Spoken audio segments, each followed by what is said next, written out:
Greetings, metalheads, and welcome to No Nonsense Metal Reviews. I'm George, and today I'm back with another underrated album for you. Another album that I feel deserves a whole lot more love and appreciation than what it receives. So, today's underrated album comes from, without a doubt, one of the biggest rock bands of all time.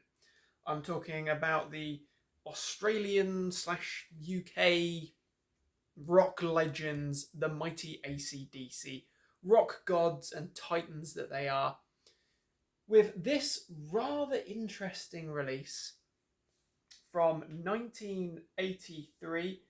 This is Flick of the Switch. So, I have previously talked here on the channel about Blow Up Your Video as being a pretty resolutely underrated album within their catalogue. And of course, I've recently spoken about that very same album again when I picked up a rather nice vinyl copy at a record fair that I attended. And you could argue that for AC/DC, one of the biggest bands in the world, even their least popular or least commercially successful albums are still going to have sold an absolute bucket load. And I do not dispute that for one moment. And the other important point to note is that reading reviews of Flick of the Switch, and indeed of Blow Up Your Video, and from the responses and comments on those relevant reviews that I have done of Blow Up Your Video, it does seem that thoughts and feelings towards both albums are pretty polarizing.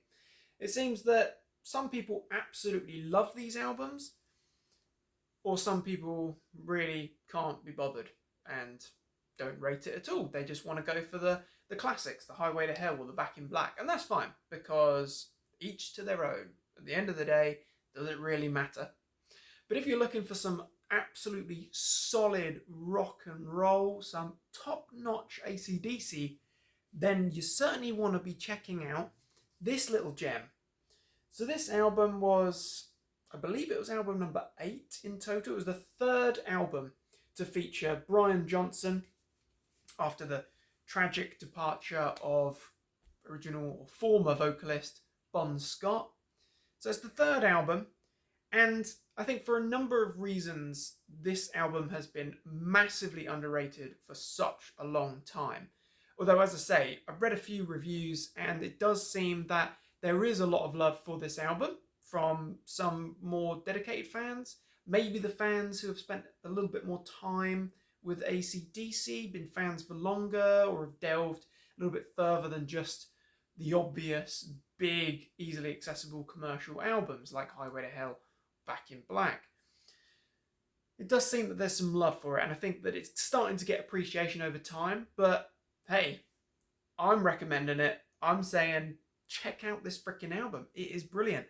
I absolutely love it. And I will totally admit, I hold my hands up and admit that for a long time, due to the influence of others, being a young, impressionable individual that I was at one time, I also criminally underrated this album. I pretty much dismissed it as being not as good as the two albums that came before it.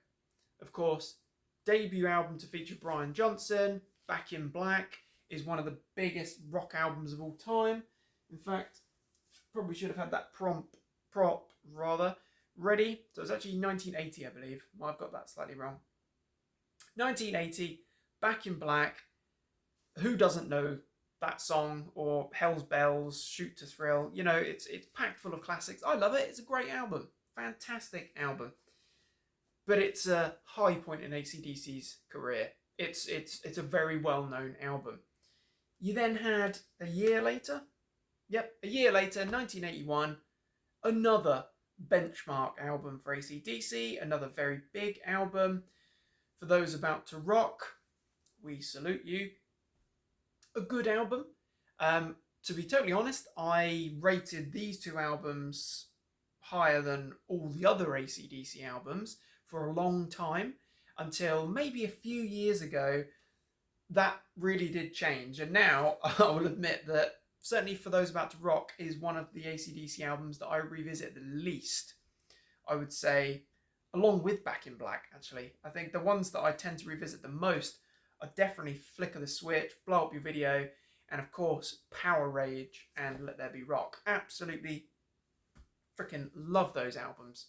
Absolutely love them in and out. But anyway, we're talking about Flick of the Switch here. So 1981 and 1980 and 1981 rather, we have two very big, very well known, renowned rock and roll AC/DC albums. Two of the biggest, two of the most well known. Of course, these are both produced by Robert John Mutt Lange. Also known for producing many, many other rock titans, including Def Leppard, among others, but they had that sound and style. So when Flick of the Switch came along in 1983, so I've got the vinyl copy there, I do also have the CD, but when this came along, they decided to have a little bit of a change. So this album is actually produced by AC/DC. As opposed to having that big name there, all the songs are written by Young and Johnson, and the whole thing was produced by AC/DC. Now, I will admit, this is obviously the remastered version. I haven't heard the original version, so I don't know what that really sounds like. But I would say, certainly in terms of sound quality, there is nothing wrong with how this album sounds. This sounds great. This sounds watertight. It actually sounds like a more refined album overall. I think for those about to rock, for all its merit, as I say, I come back to it less and less over time, but it does sound a little bit bloated at times. Not to discredit it at all. It's a fine album. It's a legendary album, but I feel like it's a little bit inflated. It's a little bit grander. Even in terms of the cover. That's quite a grand, bold cover. With the gold and the cannon. Yeah, whatever. This, however, use CD prop. This is much more stripped back. Aesthetics, much more stripped back. Simple, sort of like almost like a pencil drawing. You know, it's detailed, but it's stripped back. And I think that, for me, was a bit of a turn off as well. The fact that I'd heard, oh, it's not produced by Mutt Lange, it's produced by AC/DC. I think I had my reservations, and again, I was negatively influenced in the wrong direction until I actually did the homework and listened to the album and realised that start to finish, this is less than 40 minutes of pure rock AC/DC excellence. This is a freaking masterpiece. Absolutely fantastic. So good, I had to pick up this vinyl edition recently, which was in the sale on Amazon, but it was more just a slightly more reasonable price at the time. But it's absolutely brilliant. Absolutely brilliant. I think one of the other issues, aside from the aesthetics, aside from the production, as in not having Mutt Lange producing the album, aside from those issues that some more casual listeners may have had, is that it kind of fell in a bit of a funny spot for the band. There was no lineup changes, but there was a couple of years between albums.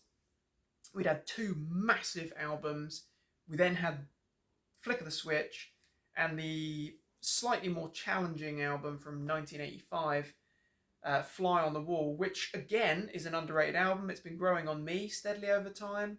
Certainly in terms of its production, it's not as good as its predecessors, but maybe that's one for further down the line. It's growing on me over time, but it's kind of in that difficult period in the mid 80s where, I don't know, music was changing. It was getting heavier. Thrash had exploded. Heavy metal had exploded. Maybe, I don't know, maybe the interest in AC/DC wasn't quite as prominent as it once was. Who am I to say? But what I will say is that start to finish, Flick of the Switch is a monster of an album. So it kicks off with a track called Rising Power, which is a powerful, powerful, electrifying rock and roller. Angus, his guitar tone, his sound, his style is so iconic, and I don't care how many times I hear that guy laying down the same riffs, the same chords in different succession, or the same succession. I love it. I still go crazy for it. Absolutely love it. Rising power, bold statement, kicking off the album there. We've got This House Is On Fire, a melodic, stomping rocker. Absolutely fantastic. The title track, Flicker the Switch, is a bit more of a rock and roll party AC/DC sounding track. Absolutely brilliant. Nervous Shakedown is groovy, it's rocking, you know, there's great melody in there. The whole band is on good form here. It's what I mean, it's more streamlined than maybe the previous album, which did have a bit more of a grandiose sound to it. This does sound more stripped back, more like the old AC/DC of the Power Age, Let There Be Rock, or probably a bit earlier than that era, maybe going back to Dirty Deeds, that kind of really simplistic rocking stuff. Landslide, fantastic. AC/DC, brilliant. One of the best songs on the album, and I think this one is quite well known, is Guns for Hire, which is a fantastic rocking track. Absolutely love Guns for Hire. That's so catchy. That riff, absolutely love it, start to finish. Deep in the Hole, sleazy, kind of reaching back to the Back in Black era sound there. You know, it's still, the whole thing is so simplistic, but it's heavy. You know, me as a heavy metal fan, I love my black metal, thrash metal, heavy metal, death metal, whatever. I love all that good stuff.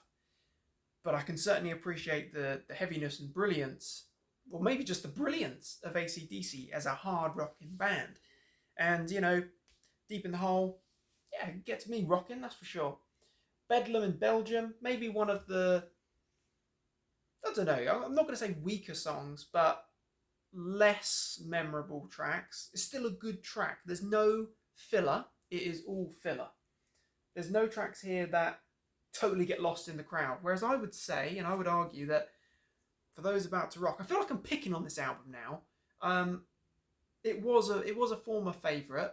I still think it's a good album, but I think there are some tracks here that are a little bit less memorable, a little bit more easily forgotten than the tracks on here. Certainly when you get to the closing couple of tracks there, you've got Badlands, which is just dripping in sort of southern rock, almost like a ZZ Top style, bluesy, rocking awesomeness. It just sounds bloody brilliant. It's so rocking, it's groovy, you just can't help but jive along to that, guzzle some beer. Love it. Badlands, what track? And then we've got Brain Shake, which is a fast pace, rocking, up tempo, gets you freaking going track. Absolutely love it. As I say, start to finish, this is all killer, no filler. The band is on fine form with Angus and Malcolm laying down those riffs. You know, Malcolm, just giving all the praise there to Angus for his leads and his brilliant songwriting, clearly, and musicianship. But let's not forget the major importance of Cliff and, of course, Malcolm. That section there, Cliff's bass work, and of course Malcolm, the late great Malcolm, his rhythms, where would AC/DC be without that all-important rhythm section? You know, Angus, yep, rightly so, he deserves the praise, but so does Malcolm. Just saying. And I think that's a general consensus, but I just want to echo that. Brian Johnson, still sounding fantastic to this day, but he sounds on excellent form here. Top notch. In fact, I did revisit this album not that long ago, and I think that he sounds better on Flicker the Switch than he does here. Certainly, and I think it is a production issue, certainly sounds better than he did on the album that follows. But hey, without that core of the band, you know, those big personalities, it wouldn't be AC/DC. And then, of course, we still had Phil Rudd on drums at this point, a shaky individual that he is, with an interesting history. See the lineup there? Interesting history of that guy. I don't know. I don't think he's still with the band. In fact, wasn't he in prison at some point? I don't know. I need to do some research into that. But, a fine band. This was a great lineup. Great drumming, great guitars, great bass, and Brian. Simple, simplistic, streamlined rock and roll. I would honestly say that this is for me, one of the top 5 AC/DC albums easily, and that's up against some stiff competition. I would also say that I have listened to this album at least once or twice a week over the last, 6 months plus. And I listen to this more than I do Back in Black, more than I do Highway to Hell, more than I do The Razor's Edge, more than I do the majority of others, except for Power Age and Let There Be Rock. Those are benchmark albums for me. But Flick of the Switch from 1983, very interesting album. I feel like it seems like it's getting more attention, which is great. So you might not consider it an underrated album, and that's fine. But I think in comparison to the albums that are most highly regarded and widely known, I would say Flick of the Switch is a underrated album. That's my thoughts, my opinion. What's yours? What is your thoughts and feeling? What are your thoughts and feelings on Flick of the Switch from AC/DC? A stellar album in my opinion, but what are your opinions on that one from 1983? Let me hear. What are your favourite tracks? If you've not heard it, I would honestly say give it a spin. Check out Rising Power. Check out Nervous Shakedown, Guns for Hire, and Badlands. Check it out. Freaking brilliant album. Love it. Love it to bits. Thank you very much for watching, my friends. Do check out Flick of the Switch. Do let me know what you think. Honestly, want to hear thoughts and opinions of others on this one. Do check back soon for more reviews and recommendations of all the good, heavy things. Feel free to like, subscribe, share, comment. The support is very much appreciated. Till next time, my friends, take care of yourselves and stay freaking heavy.